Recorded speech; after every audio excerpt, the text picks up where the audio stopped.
안녕하세요. 저는 올해 42살 여자 김향기입니다. 저는 지금 조그마한 시골 학교에서 아이들을 가르치고 있어요. 여기 라디오를 참 좋아해서 듣다 보니 제가 12년 전에 겪었던 일들을 얘기해보면 어떨까 생각하게 되었습니다. 12년 전 이야기들은 지금 생각해도 아찔했던 순간들의 연속이었어요. 귀신보다 사람이 참 더 무서운 존재구나. 사기치려고 덤벼든 사람들에게 속아 넘어가는 사람들이 바보가 아니라 속이려고 덤벼드는 사람한텐 어떻게 해볼 수가 없구나. 많은 걸 느꼈던 시기였거든요. 저희 집 쪽은 대대로 무교 집안이었어요. 아빠 집안도 저희 엄마 집안도 마찬가지였죠. 그래서 주변에 뭐 신내림을 받았네, 뭐 예언을 받았네, 이런 얘기 들으면 코웃음 치던 사람 중 하나였습니다. 그저 정신 나간 사람들이 정신 놓고 한 얘긴데 우연히 맞은 거겠지, 이런 생각을 하던 사람이었죠. 저희 부모님은 대대로 내려오는 냉면집을 운영하고 계십니다. 손님들이야 다 물어보면 의뢰이 맛있다고 이야기를 하시긴 하겠지만 저희 냉면을 먹었던 손님들은 주방에 있던 엄마와 아빠에게 찾아 들어와 정말 맛있다, 이 집만의 비법 소스가 분명히 있는 것 같다며 극찬을 하시고는 했었죠. 그런 손님들의 반응에 저희 아버지는 큰 자부심을 가지고 살았습니다. 그 자부심이 얼마나 큰지 저희 엄마한테도 그 냉면 비법 소스를 가르쳐 주지 않았을 정도였죠. 이렇다 보니 저희 집에는 일하면서 소스를 빼내어 가려고 접근한 사람들도 꽤나 있었지만 아버지의 고집스런 철통 방어에 지쳐 포기하고 돌아간 사람들이 많았습니다. 그러던 어느 날 식당에서 일하던 엄마가 갑자기 쓰러지신 겁니다. 그러면서 일하시던 분들 얘기를 들어보니 식자재를 나르던 중 물기가 남아있던 주방에서 미끄러져 뒤로 발라당 넘어졌다고 하더라고요. 저희 엄마는 그렇게 의식을 못 찾고 헤매기 시작했습니다. 그때 제 나이 30살이었으니 너무 이른 나이에 엄마를 잃게 될까봐 정말 무서웠죠. 그렇게 사경을 헤매던 어느 날 저도 모르게 잠이 든 초저녁쯤 엄마가 너무 아무렇지도 않게 절 깨우더라고요. 저는 너무 기쁜 마음에 엄마를 부둥켜 안고 펑펑 울었죠. 그런데 엄마는 뭔가 어딘가에 홀려있는 사람처럼 초점이 없었습니다. 그러면서 절 보더니 우리 아가, 우리 예쁜 내 딸은 절대로 35살 전에는 결혼하면은 안 돼, 라고 말을 하시는 겁니다. 이게 무슨 상황인지 받아들여지지가 않았죠. 그래서 제가 엄마, 갑자기 이게 무슨 소리야? 하고 물었더니 갑자기 엄마는 정신이 확 돌아온 것처럼 엄마가 왜? 무슨 말 했어? 라며 정말 아무것도 모르는 표정으로 절 바라보더라고요. 그래서 전 엄마가 내 결혼에 대해 많이 신경 쓰고 있었구나 하며 별스럽지 않게 넘겼습니다. 엄마는 그렇게 어느 정도 회복이 돼서 집으로 오게 되었고 아빠랑 마주하여 밥을 먹고 있었죠. 그런데 또 엄마가 갑자기 허공을 응시하더니 이 집에 웬 여자 하나가 들어오네, 그 여자한테 절대 속아서는 안 돼, 라며 또 중얼중얼 거리는 겁니다. 저와 아빠는 흠칫 놀랐고 아빠는 떼끼 이 사람아, 무슨 소리를 하는 거야? 정신 똑바로 안 차려? 라며 불안한 눈빛으로 호통을 치셨습니다. 그랬더니 엄마는 또 저번처럼 응? 내가 뭐라고 했어? 밥 먹자. 얼른. 이번에는 자기가 좋아하는 꽃게탕 끓였단 말이야, 라며 아무것도 기억이 안 난다는 듯 밥을 맛있게 드셨습니다. 그렇게 밥을 먹고 난 뒤에 아버지는 저를 따로 부르셨습니다. 네가 엄마를 좀 잘 보살펴드려. 아직 기운을 차리지 못한 모양이다, 라며 너무 불안해하시는 겁니다. 그래서 물었더니 저희 어머니 쪽 가족들이 대대로 정신병을 앓고 있었는데 돌아가신 할머니랑 똑같다고 하는 거 있죠. 할머니도 그렇게 동네에서 미쳤다는 손가락질을 받으시다가 혼자 극단적 선택을 하셨다고 하는데 엄마도 그렇게 될까봐 무섭다고 하셨습니다. 그래서 저도 알겠다고 했고 원래라면 공부하려고 도서관을 드나들었었는데 그때부턴 좀 더 자주 집에서 공부를 하며 엄마를 돌봐드렸죠. 이런 정성이 통했는지 몇 달 동안은 엄마가 헛소리도 안 하시고 그렇게 좀 안정이 되는 것 같았어요. 저랑 아빠도 안심을 했고 저는 다시 도서관을 드나들었죠. 그런데 어느 날 도서관을 갔다 왔는데 엄마가 또 초점이 없는 눈빛으로 허공을 바라보고 있는 게 아니겠어요. 갑자기 집이 조금은 스산한 느낌이 들었습니다. 그때 엄마가 제가 있는 쪽으로 고개를 돌리더니 깜둥이가 집을 나갔다가 돌아올 거야. 그 사이 우리 집은 완전히 뒤바뀌어 버려. 라고 하는 겁니다. 그 말을 듣는데 왠지 모르게 오한이 바싹바싹 들더라고요. 저는 부르르 떨리는 몸으로 엄마를 가서 껴안아줬어요. 그랬더니 또 엄마는 어머 따라왔어? 들어온지도 몰랐네. 저녁 준비하자. 이러면서 부엌으로 가버리셨습니다. 그리고 며칠 후 정말 저희 집에서 기르던 깜둥이가 집을 나가버렸습니다. 아버지께도 말씀드렸더니 심상치 않음을 감지하신 것 같았죠. 아버지는 고민 끝에 아무래도 가정부를 써야겠다. 집안일도 엄청나게 힘든 거라 아무래도 너희 엄마가 집안 쓸고 닦으며 가만히 있지 못하니 더 저러는 건가 싶다. 라며 말씀을 하셨고 그 뒤 저희 엄마와 비슷한 나이 또래이신 분이 가정부로 들어오시게 되었습니다. 아빠와 저는 그 가정부를 뽑고 나선 일하던 날 신신당부를 했죠. 엄마가 좀 많이 아프셔서 헛소리도 가끔 하시는데 절대로 어디 나가서 이런 얘기를 퍼뜨리고 다니면 안 돼요. 라고 입단속을 했습니다. 각서까지 써두었어요. 여기서 일하면서 듣고 본 것들을 다른 곳에서 이야기하다가 들키게 되면 여태까지 일하며 받았던 돈을 내뱉겠다는 내용이었습니다. 아주머니는 굉장히 수더분하게 생기셨습니다.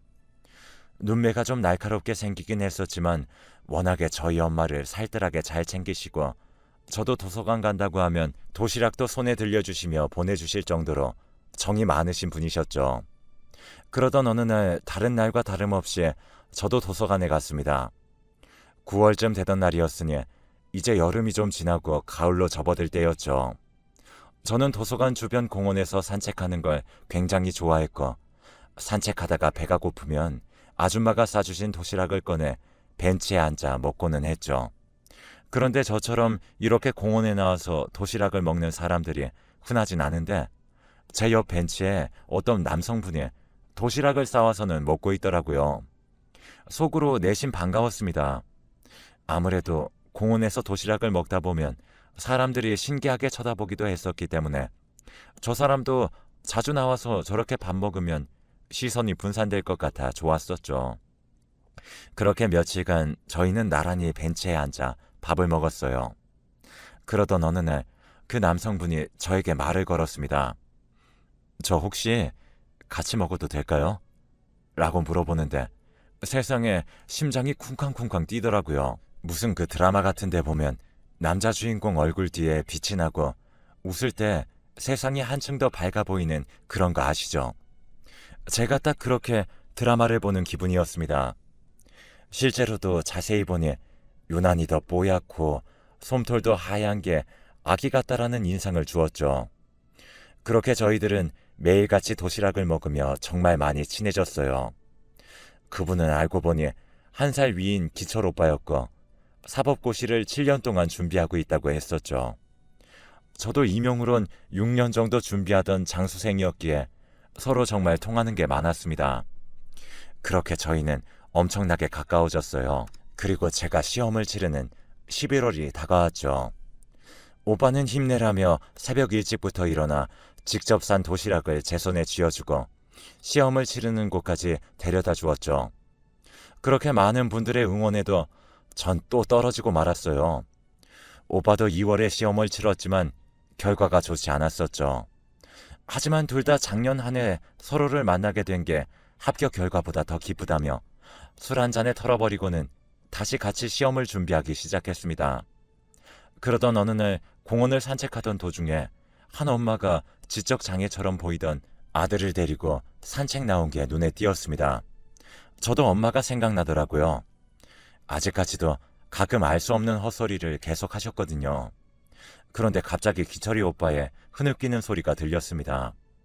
너무 놀라 쳐다보니 오빠의 눈에는 눈물이 그렁그렁 맺혀 있었고 입술을 꽉 깨문 채 터져나오는 울음을 참는 듯 보였죠. 나중에 들어보니 오빠에게도 막둥이 동생이 있었는데 저 나이쯤 됐다고 하더라고요.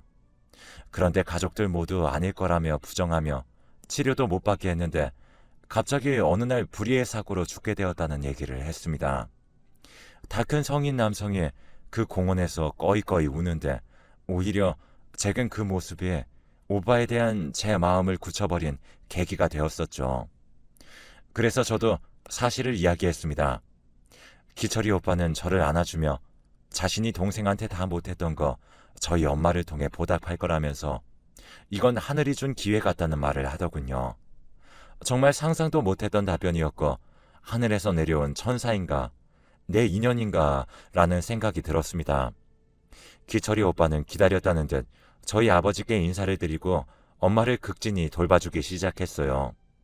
가정부 아주머니께서 퇴근하시면 밤늦게 와서 저희 엄마의 이야기를 들어주고 위로해주며 저희 가족도 못했던 정성과 마음을 쏟아내 주었죠. 그런 모습을 보곤 저희 아버지께서도 기철 오빠를 벌써 사위 삼은 듯 일상을 함께했고 오빠의 도움으로 저는 33살이 되던 해에 합격 통지서를 받게 되었습니다. 그렇게 저는 다른 지방으로 발령을 받게 되었고 아빠도 더 이상 미룰 게 없다며 당장 결혼하라고 부추겼죠. 기철 오빠는 난감한 기색을 드러내며 저희 아빠에게 아버님, 제가 아직 고시도 붙질 못했고 이대로 결혼하면 향기만 힘들 거예요. 라며 거절했지만 저희 아빠는 이미 기철이 너는 우리 가족이야. 너만 괜찮다면 우리 집 냉면 사업을 물려받는 건 어떻겠니? 라고 묻자 옆에서 같이 식사를 하던 가정부 아주머니가 아니 하는 거 보니 사장님 사업도 자기 일처럼 열심히 할 사람처럼 보이긴 해요. 라며 거들더라고요. 그렇게 기철 오빠는 저희 아빠의 냉면집으로 같이 출근하게 되었고 엄마는 가정부 아줌마와 보내는 시간이 더욱 길어졌죠. 그러던 어느 날 결혼 날짜를 다 잡고 오랜만에 아빠와 저, 엄마 이렇게 셋이 밥을 먹고 있는데 엄마가 또 중얼거리기 시작했습니다. 머리끝부터 발끝까지 허연 놈한테 속지 마. 속은 아주 시꺼먼 무서운 놈이니까. 그놈은 우리 집안에 있어. 라는 겁니다. 아빠와 저는 엄마에게 들어가 쉬라며 몸을 눕혀주었고 저는 한동안 엄마 옆에서 엄마가 했던 말들을 곱씹고 있었습니다. 그런데 자는 줄만 알았던 엄마가 제 손을 잡으며 딸 눈에는 엄마가 미친 사람으로 보이겠지. 아무도 내 말을 들어주지 않을 거야. 라며 울고 계시는 겁니다. 저는 너무 깜짝 놀라 엄마 그런 말이 어딨어. 나는 엄마 믿어. 라고 했더니 엄마는 정말 내가 하는 말 다 믿어줄 수 있어? 라며 운을 떼셨고 엄마의 말을 다 들은 저는 누가 미친 건지 분간하기가 힘들었어요. 그리고 아빠를 데려와 다시 한번 엄마에게 이야기를 해달라고 했고 아빠는 가슴을 치며 자신이 죽일 놈이라고 집안이 한바탕 난리가 났죠. 엄마의 얘기로는 그 가정부와 기철 오빠가 모자 사이라고 했어요. 어느 날 엄마가 잠에서 잠깐 깬 사이에 수상한 이야기가 들려왔고 기철 오빠와 가정부가 이야기를 나누고 있다고 했습니다. 그 내용들은 계획대로 잘 되어가고 있다. 향기가 거의 넘어왔다. 이런 이야기들이라고 했습니다. 그 뒤에 또 몇 번 모여 그런 이야기를 듣고 나니 이 모자가 우리 집 냉면 레시피를 빼돌리기 위해 계획적으로 접근한 걸 알게 되었고 한바탕 난리를 쳤는데 그 가정부 이모가 엄마한테 이 가족 중에 당신 말 들어줄 사람이나 있어? 라며 면박을 주었고 오히려 그때부터 본인한테 말 잘못한 벌은 톡톡히 치러야지. 너네 가족들 오기 전까지 빨리 청소도 하고 밀린 빨래도 해. 라며 엄마에게 온갖 잡일을 다 시켰었더라고요. 근데 엄마는 온갖 구박을 받으며 청소를 할 때면 그 아줌마가 말했던 것처럼 가족들이 자신을 믿지 않아주면 어떡하지 걱정되는 마음에 더욱 그 사람들이 하라는 대로 할 수밖에 없었다고 했습니다. 그리고 날 잡아서 한번 저 사람들 없을 때 이야기를 해야겠다 했는데 어떻게 시간 한 번을 안 주고 번갈아가며 간호를 하고 감시를 해대는 통에 말할 시간이 없었다고 하더라고요. 그렇게 시간이 지나갈수록 그 모자에게 세뇌를 당한 건지 어쩐 건지 정말 자신의 얘기를 믿어주지 않을 것만 같아 더 입을 다물고 지냈다고 했죠. 그런데 결혼식 날짜를 잡았다는 이야기를 들으니 어떻게 해서든 막아야겠다는 생각이 들었고 오늘이 그 기회인 것 같아 용기 내 이야기를 꺼냈다고 하더라고요. 저와 아빠는 엄마의 이 말을 듣고는 한동안 미안함에 가슴이 먹먹했습니다. 자신이 이야기해봤자 가족이 믿어주질 않을 것 같아 꾹꾹 참아왔다는 그 말이 날카로운 송곳이 제 가슴을 찔러대는 것처럼 고통스럽게 아파왔어요. 넘쳐오르는 눈물이 눈 사이를 비집고 주체할 수 없이 흘러내렸습니다. 그러다 보니 갑자기 엄마가 했던 말들이 생각이 나더라고요. 맨 여자 한 명이 집을 들어올 거다. 35살 전에 결혼하지 마라. 여태까지 엄마가 했던 말들이 파노라마처럼 머릿속을 왔다 갔다 했어요. 엄마에 대한 미안함에 바닥만 보며 고개를 떨고 우는 아빠에게 아빠, 이럴 게 아니야. 우리 이렇게 당하지 말자. 엄마가 여태까지 마음고생했던 거 그 사람들도 조금은 알아야지. 라며 소송할 준비를 했었죠. 그렇게 다음날 일요일이 되었습니다. 기철 오빠와 아주머니껜 오랜만에 우리가 점심 대접하겠다며 시간을 벌었고 그 사이 집안 곳곳에 몰래카메라를 설치했습니다. 그렇게 밥 먹고 저와 아빠는 냉면집에 갈 테니 오늘은 특별히 기철 오빠와 아줌마에게 엄마를 부탁드린다고 하며 나갔었죠. 그렇게 나와선 엄마에게 계획대로 하라는 문자를 보냈습니다. 우리가 나간 뒤에 엄마는 그 모자한테 내가 너네 하는 짓 이대로 두고 볼 줄 알아? 오늘 다 말할 거야. 했더니 기철 오빠가 엄마의 머리를 툭툭 밀치면서 어이, 정신 나간 여펀네야. 누가 믿어준다고 자꾸 그런 걸로 협박해. 당신과 당신 가족들 절대 우리 소나기에서 못 빠져나가. 라며 비웃더군요. 그 뒤에 엄마는 계획대로 그 사람들 입에서 모든 걸 자백하게 만들었습니다.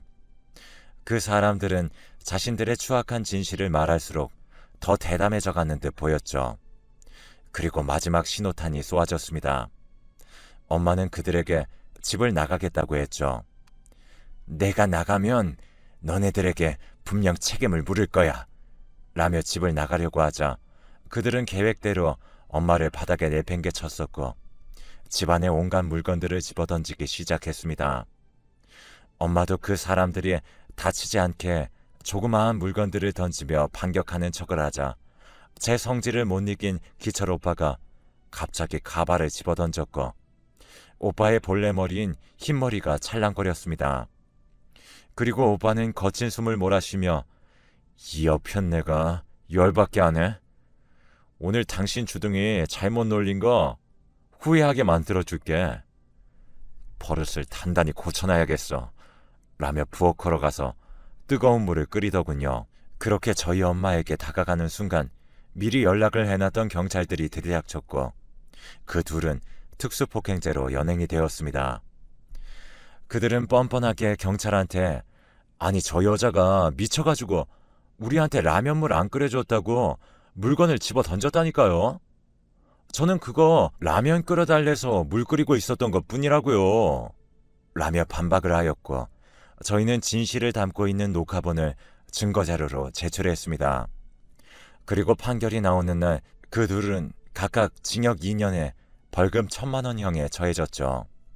알고 보니 이렇게 상대를 협박 폭행한 전과가 이미 수두룩했고 그 덕에 특수폭행으로 받을 수 있는 최대 징역 합의금 한도까지 판결을 받게 되었습니다.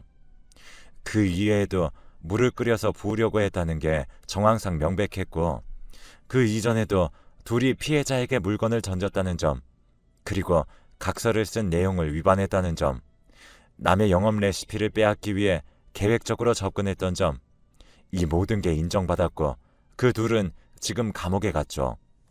조사 과정에서 드러났던 건 그 둘이 마땅한 직업이 없어 각 지역을 돌아다니며 동네에 돈이 꽤나 있을 법한 집을 선택해 계획적으로 접근하던 거였고, 선천적 백색증으로 어린 시절부터 괴물이다, 불길한 애다라며 마을 사람들과 친구들에게 따돌림을 당하고 폭행을 당했다고 하더라고요. 그래서 그때부터 사회에 대한 불만이 절정에 달했고, 사람들에 대한 증오가 이런 폭행과 사기를 반복하며 다니게 된 이유라고 이야기를 했다고 하네요. 그리고 더 신기한 건, 그렇게 판결이 났던 날 정말로 집을 나갔던 깜둥이가 돌아왔습니다. 그리고 저희 집은 완전히 바뀌어 있었죠. 엄마는 신내림을 받아 무당이 되셨고, 저희 집도 신을 모시는 집안이 되었답니다. 사후세계라던가 영적인 세계에 대해 코웃음을 쳤던 우리가 이제는 신까지 모시는 집안이 됐으니 정말 많이 바뀐 거죠. 엄마는 자신의 영역을 사람을 돕는 데에만 쓰고 있고, 자기같이 집에서 미친 사람 취급받으며 아파하는 사람들에게 신내림 받는 것도 도와주며 행복하게 살고 있습니다. 저도 어느덧 교사 생활에 접어든 지 9년차, 10년차가 되어 가는데요. 그 일로 인해 저도 모든 생각들이 바뀌게 되었어요. 오히려 그렇게 사람에 대한 시각이 달라지고 다양한 사람들에 대해 인정을 하고 나니 학생들도 달리 보이더라고요. 그리고 저는 엄마가 말했던 35살이 지나 선을 받고, 엄마의 허락을 받아 지금은 누구보다도 저를 아껴주고 사랑해주는 남편과 아들들을 곁에 두게 되었습니다. 제 사연이 누군가에게 어떤 영향이 될진 모르겠지만, 위로든 힘이 되든 깨달음이 되든 어떤 식으로든 좋은 해답이 되길 바랄게요. 저희 신께 여러분들의 행복을